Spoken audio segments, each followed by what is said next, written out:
मध्य पूर्व में हालात एक बार फिर से बेहद नाजुक हो गए हैं। अमेरिका, इजराइल और ईरान, ये तीनों एक नए और खतरनाक संघर्ष के मुहाने पर आ खड़े हुए हैं। तो चलिए आज इस विश्लेषण में समझते हैं कि ये संकट आखिर शुरू कैसे हुआ, इसके पीछे की वजहें क्या हैं और इसका असर पूरी दुनिया पर क्या पड़ रहा है।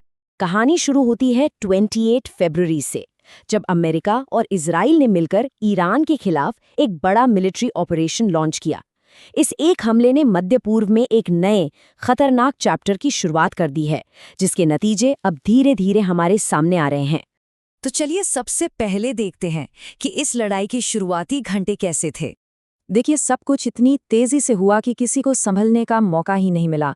तेहरान के वक्त के मुताबिक सुबह के 8:10 पर इजराइल ने ऑपरेशन एपिक फ्यूरी की शुरुआत की और इसके कुछ ही मिनटों के अंदर अमेरिका भी अपने मिलिट्री बेस और एयरक्राफ्ट कैरियर से इस हमले में शामिल हो गया। लेकिन ईरान ने भी जवाब देने में जरा भी देर नहीं लगाई और फौरन ऑपरेशन ट्रू प्रॉमिस 4 के नाम से अपना जवाबी हमला लॉन्च कर दिया।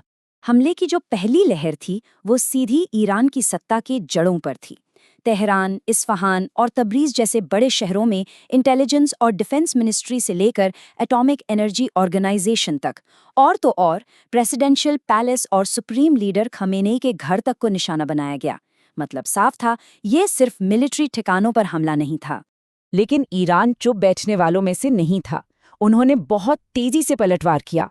बैलिस्टिक मिसाइलों और ड्रोन्स के कई लहरों के साथ खाड़ी के 5 देशों में फैले अमेरिका के बड़े बड़े मिलिट्री ठिकानों को निशाना बनाया गया।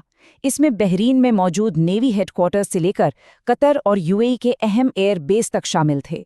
ये एक सीधा सीधा मैसेज था कि ईरान भी जवाब देने की पूरी ताकत रखता है। लेकिन इस लड़ाई का असर सिर्फ जंग के मैदान तक ही नहीं रहा। इसकी गूंज असल में पूरी दुनिया में सुनाई दी।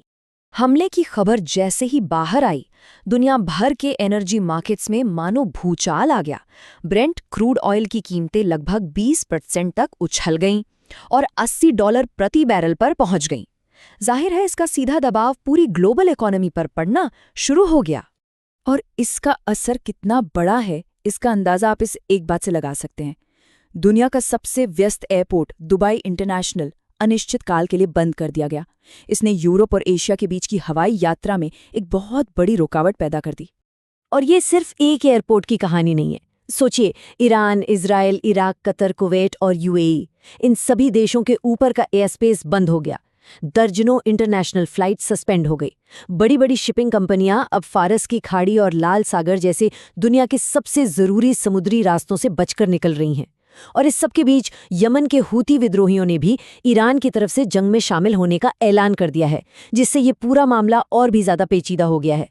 तो चलिए अब देखते हैं कि अमेरिका ने इस पूरे ऑपरेशन के लिए आधिकारिक तौर पर क्या वजहें बताई हैं। राष्ट्रपति ट्रंप ने एक 8 मिनट का वीडियो जारी किया और उसमें ऑपरेशन एपिक फ्यूरी के 4 मेन मिलिट्री टारगेट्स बताए। पहला, ईरान के एडवांस्ड मिसाइल सिस्टम को तबाह करना। दूसरा, उसकी नेवी को बेअसर करना। तीसरा, हमास और हिजबुल्लाह जैसे प्रॉक्सी ग्रुप्स को खत्म करना। और चौथा, ये पक्का करना कि ईरान कभी भी न्यूक्लियर वेपन हासिल ना कर सके। लेकिन बात सिर्फ मिलिट्री टारगेट्स तक ही सीमित नहीं थी। घोषित मकसदों में ईरान में सत्ता बदलने का सीधा सीधा ऐलान भी शामिल था। ट्रंप ने ईरानी लोगों और रेवोल्यूशनरी गार्ड्स को सीधे संबोधित करते हुए कहा, ये सरकार को उखाड़ फेंकने का जीवन में एक बार मिलने वाला मौका है। अभी सरेंडर कर दो, वरना तुम्हारी मौत पक्की है। ये खुली धमकी थी और ये साफ संकेत था कि निशाना सिर्फ ईरान की मिलिट्री नहीं, बल्कि उसकी सरकार भी है। तो ये तो हुई आधिकारिक कहानी, लेकिन अब जरा उस विश्लेषण पर भी नजर डालते हैं जो इस आधिकारिक कहानी पर ही सवाल खड़े कर रहा है।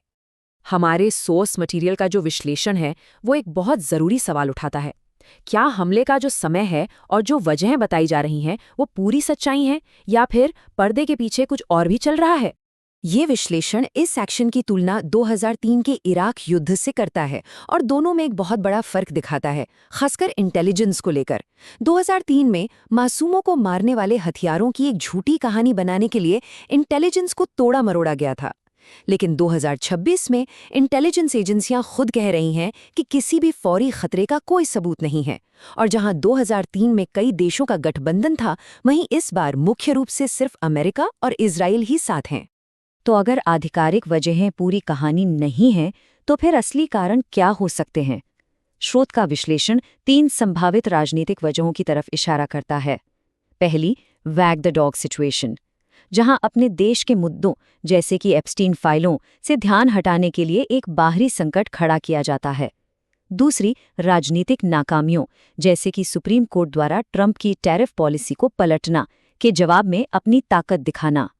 और तीसरी वजह, इजरायली पीएम नेतन्याहू का दबाव, जो खुद अपने देश में राजनीतिक मुश्किलों से घिरे हैं। तो इन सब के बाद दुनिया के सामने कई बड़े और अनसुलझे सवाल खड़े हो जाते हैं, जिनके जवाब शायद हमें आने वाले वक्त में ही मिलेंगे। सबसे पहला और बड़ा सवाल, क्या ईरान का लीडरशिप और कमांड स्ट्रक्चर अभी भी काम कर रहा है? ईरान का पलटवार कितना असरदार होगा, ये इसी बात पर निर्भर करता है कि शुरुआती हमलों में उसका नेतृत्व बच पाया है या नहीं। अगर वो बच गए हैं तो ये लड़ाई बहुत लंबी और विनाशकारी हो सकती है। दूसरा सवाल जो पूरी दुनिया की अर्थव्यवस्था से जुड़ा है, क्या होर्मुज की खाड़ी को बंद किया जा सकता है? पूरी दुनिया देख रही है कि क्या ईरान दुनिया के सबसे अहम एनर्जी रूट्स में से एक को बंद करने की क्षमता रखता है, और क्या वो ऐसा करेगा? अगर ऐसा हुआ तो ग्लोबल ऑयल सप्लाई पर बहुत बुरा असर पड़ेगा। तीसरा सवाल ईरान के लोगों से जुड़ा है। इस हमले के बाद वो क्या करेंगे, ये कहना मुश्किल है कि ये बाहरी हमला देश के अंदर एक क्रांति लाएगा, जैसा कि शायद अमेरिका उम्मीद कर रहा है, या फिर इसके उलट लोग राष्ट्रवाद के नाम पर अपनी सरकार के पीछे आकर खड़े हो जाएंगे। और आखिर में शायद सबसे बड़ा और सबसे खतरनाक सवाल, क्या ये हवाई हमले अब एक जमीनी जंग में बदलेंगे? अगर अमेरिका जमीन पर अपनी सेना उतारता है तो ये ट्रंप के करियर की सबसे बड़ी गलती साबित हो सकती है। एक ऐसा कदम जो पूरे मिडल ईस्ट को दशकों तक अस्थिर कर सकता है। ये नया युद्ध दुनिया को किस मोड़ पर ले जाएगा, ये तो सिर्फ वक्त ही बताएगा।